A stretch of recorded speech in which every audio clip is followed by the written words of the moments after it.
IVM. There's a quick survey to fill out on ivmpodcast.com/survey. It lets us know a little bit more about who's listening to us. And you know what? We're going to do a few prizes. So, we'll do a random drawing of maybe 10 people and we'll send you all some swag. Remember, that's ivmpodcast.com/survey where you can fill out the survey. Here's your smart fact of the day. Have you heard of this anime series called Attack on Titan? If you haven't, I don't know which rock you're hiding under. It's a Japanese manga series written and illustrated by a guy called Hajime Isayama. It is set in a world where humanity lives inside cities surrounded by 3 enormous walls that protect them from gigantic man-eating humanoids referred to as Titans. That's where the story's name comes from, Attack on Titan. The story follows the principal character of a guy called Eren Yeager who vows to exterminate the Titans after a Titan brings about the destruction of his hometown and the death of his mother. Now, the subject of this episode of Smarter with Sid is the guy who's created Attack on Titan, the guy called Hajime Isayama. And he's a very interesting guy. This is about 3 lessons from Hajime Isayama. Let's go. Now, for anybody who's not seen Attack on Titan, you guys should certainly check it out. I was a convert because of my kids who seem to be completely connected, as a lot of Gen Z is, to anime and to Attack on Titan. And this made me just get into the series. It is a crazy, crazy series. The only parallel I can have towards the intricate plot twists and the setting of war is actually the Mahabharata. Now, obviously, Japanese culture is different, so a lot of the nuances are different and the story is quite preposterous, but it is mythological and it is certainly interesting enough to keep even an adult viewer like me completely hooked. Now, besides keeping me completely hooked, it also made me wonder what kind of mind would have created a story like this, right? Such a crazy thought, such a crazy idea. And then I realized that the creator of Attack on Titan, the Hajime Isayama, was very young when he did this. And, he had thought of it way back in 2005. And being so young, he kind of developed this crazy idea into a manga, which is, Japanese art form, a graphic novel art form. And the fact is that I believe that that's where my first lesson from Hajime Isayama comes from.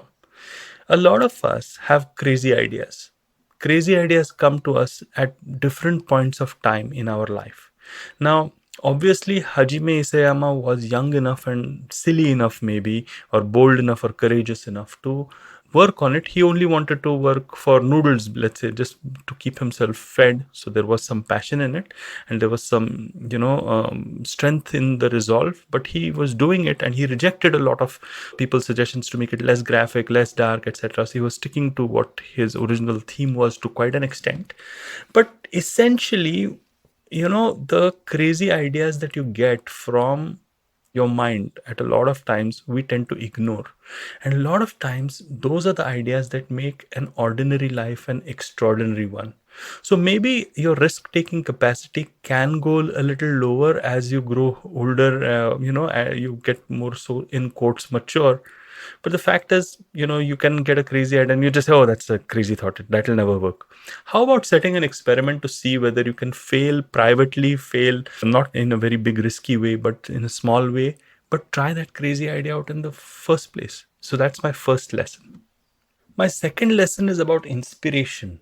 Now, if I look at Hajime Isayama's inspiration, one of the inspirations that he got was when he was working, one customer in the place that he was working was so drunk that he attacked him. And at that point, when he was being attacked by this human, that customer seemed completely devoid of any feelings, right? He was drunk out of his mind and he was, attacking Hajime, and a very young Hajime.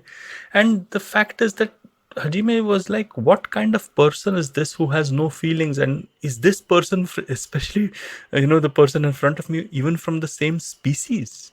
And this sort of question that struck him could have been a very unfortunate and negative incident in any young person's heart, right? It could have left him scarred. It could have made him question humanity. It could have made him even more of an introvert, because obviously Hajime Isayama is an introvert. You looked at various angles in which this thing could be interpreted.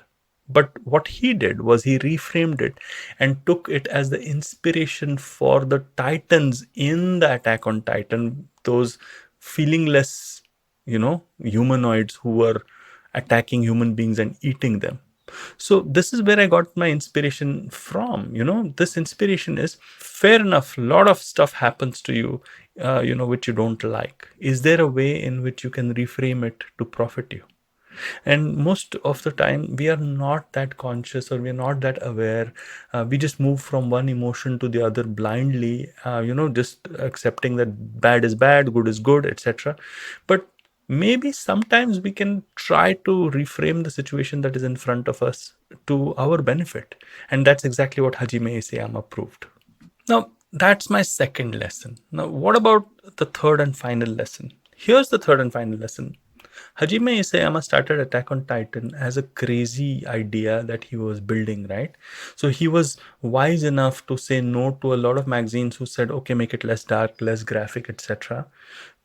So he was sticking to his original theme or mission or whatever you want to call it. But he was also wise enough to make improvements along the way, right? And this is a very interesting thought process that I found very applicable to all of us.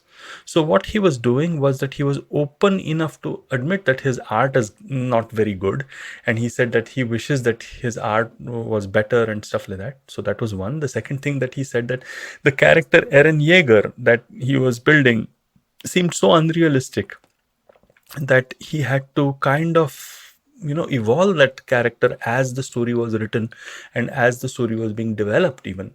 Then he also looked at some of the things that he had written in the manga, which were too dark and maybe too unhappy, or maybe he didn't like what he had written. And so then when the anime series came on based on his manga, he was not trying to stick to the in quotes author's vision. What he was trying to do was make the changes and said, hey, you know what, I actually thought that maybe this character shouldn't die, or maybe this character should be evolved in this way and stuff like that. So there was very less ego and there was evolution.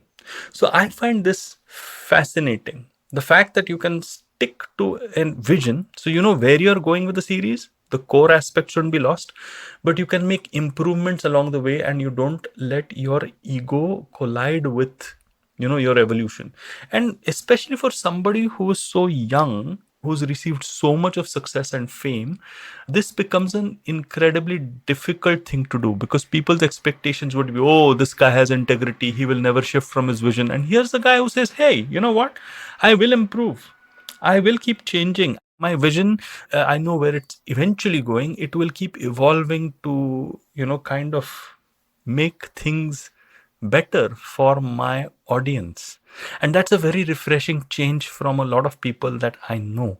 Hajime Isayama kind of understood that even he is evolving as a person, and as he is evolving as a person, his story is evolving. So he was not very much bothered about the details of the story, and he didn't have everything down to a pat. And that's a great lesson for us. We don't know how tomorrow is going to be, man, at our work or in our lives or whatever it may be, and we think that everything is defined. So it's quite possible that while we know our vision, it's instead of a plan, maybe have a path and keep improving. I suppose I don't want to get too philosophical about this, but seeing this in a really successful person and trying to imbibe something from that person, rather than look at this as just another person who's made it big and counting his money and saying, oh, he's got this house here and he's got this spouse there and stuff like that, is not really of interest to a professor. For a professor, I suppose the interest is going down to first principles and understanding the theory and the concept behind something. And here, what I'd wanted to do, and probably concludes all the lessons that I've drawn from various people so far, what I wanted to do was actually arrive at some lessons that we can take from successful role models. And successful role models can come in different size, shapes. Hajime Isayama is an introvert Kanye West is a completely psychotic artist, maybe. You've got Andrew Schultz, who's an extroverted comedian. And you've got Lily Singh, who's, so strange but so wonderful in her ways. So I hope you liked this episode of mine, and I hope you like this podcast. If you do like it, do like and subscribe. And by the way, IVM's got a lot of stuff like this for you lined up. So do check all the other podcasts from IVM out. And hey, if you like me, I'm the Traveling Professor, and you can connect with me on LinkedIn or Instagram.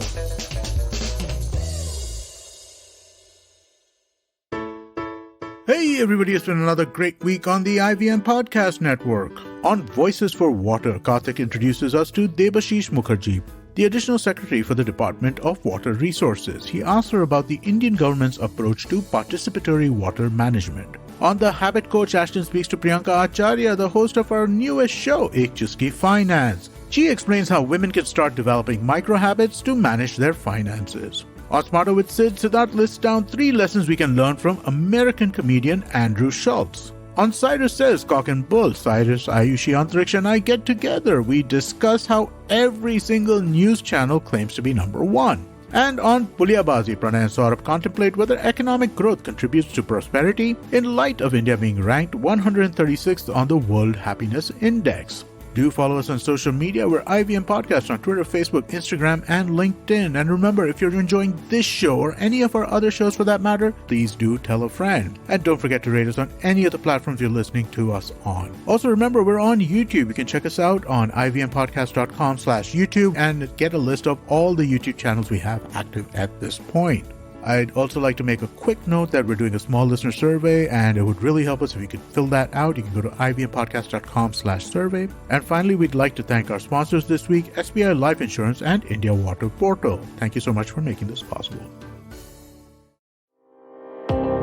Do you wonder why China does the things that it does? Or want to know how we could improve online privacy?